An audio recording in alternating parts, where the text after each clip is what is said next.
Hi guys, Dr. J nagbabalik. And 4 na prutas sa isang araw para makontrol ang inyong blood sugar.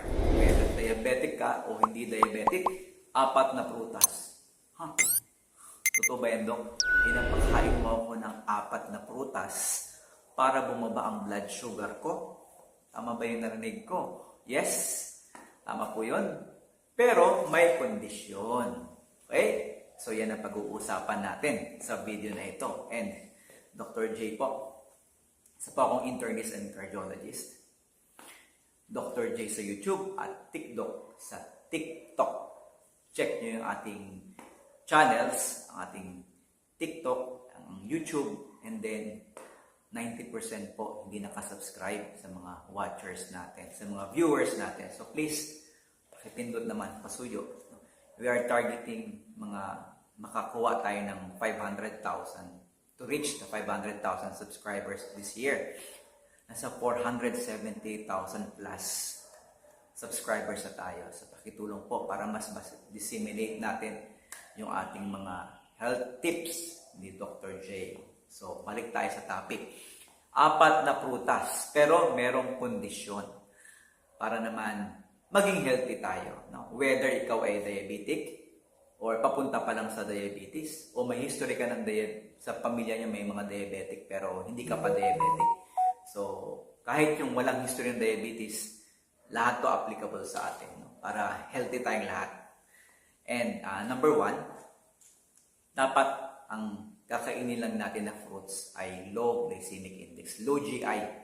So, pag sinabing low GI, ito yung ini-score ko yung prutas 1 to 100. Kung ano yung nasa 50 or kalahati lang ang GI, yun, pwede po sa atin yan. Yung mga prutas na matataas ang GI, mga 70, 80, 90, bawal po yan. Okay? So, low GI lang na fruits ang kailangan natin. And pag sinabing low GI, ibig sabihin, hindi siya makakapagpa-shoot up ng blood sugar ninyo. Pangalawang kondisyon, gagamit lang po tayo ng SOAP. So, ano yung SOAP? Ito po yung prutas na mababa ang GI, yung low GI, low glycemic index na fruits. So, ano-ano yung mga prutas? Strawberry. So, may nabibili pong strawberry. May kamahalan, pero maganda po, mababa ang GI, low GI, ang glycemic index. Next, sa O. Ano yung O? Orange. So, mababa po ang glycemic index ng orange. Okay? Then, A. A is apple and avocado. So, medium-sized apple, medium-sized avocado. So, yun po, mababa ang glycemic index. At yung P, pear, no? Or peras. So, yan po. Yan yung SOAAP na mga prutas na pwede ninyong i-take araw-araw. Okay?